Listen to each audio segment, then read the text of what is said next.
So groot is die voorreg om vanoggend weer eens hierdie lieflike woord wat die Here toegeëien het, wat die Here gegee het, wat hy so milderlik in my hart gedeponeer het om met jou te deel vanoggend.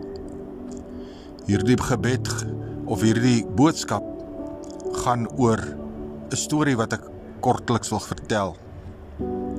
'n Jong seun gaan na sy oupa toe. En hy sê, oupa, wanneer is die beste tyd om die Here te bid? Oupa sê, ou seun, die beste tyd om die Here te bid is voor jy afsterwe, of voor jy tot sterwe kom. Die seun trek sy gesig baie snaaks en jy kan vir jouself dink, wat moes hierdie seun gedink het?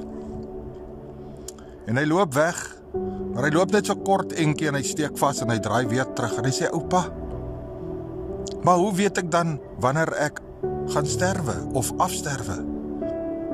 Oupa se antwoord is presies. En dadelik kom hierdie seun tot besef dat ek moet gedurig bid.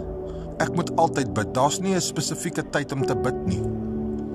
Ek moet juis bid voor ek afsterwe, sodat my hart tot die Here kan kom, tot my gedagtes tot die Here kan kom, dat my hele wese tot die Here kan kom. Weet jy wat? Ek wil vanoggend vir jou sê, dalk is jy vanoggend op 'n siekebed. Dalk is jy 'n sondaar vir soveel jare al en jy's in slawerny, is jy vasgevang. En die boeie van slawerny is om jou hande en jy kan net nie van dit ontslaa raak nie, wil ek vanoggend vir jou sê.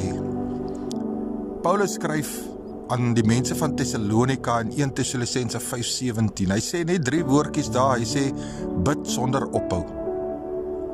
Ek wil vanoggend met u deel dat, weet jy wat, kom tot daai plek waar jy die Here kan bid. Jy hoef nie spesiale woorde en groot woorde te gebruik nie. Jy kan met die Here praat soos ek nou op hierdie video praat. Jy kan net in jou binnekamer ingaan, jou deur agter jou sluit en met die Here gesels. Dit is ook gebed. Daarom moet ons gereeld bid. Bid ook vir jouself. Bid ook en sê vir die Here, Here, ek is in hierdie situasie vanoggend. Wat maak ek nou, Here?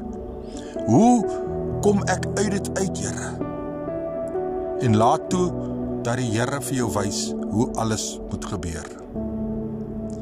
Ek is pastoor Gary, brood en water 5 minute woord seëngroete en weet net, Jesus is baie lief vir jou en hy wil die woorde van jou gebed by jou hoor, in Jesus naam.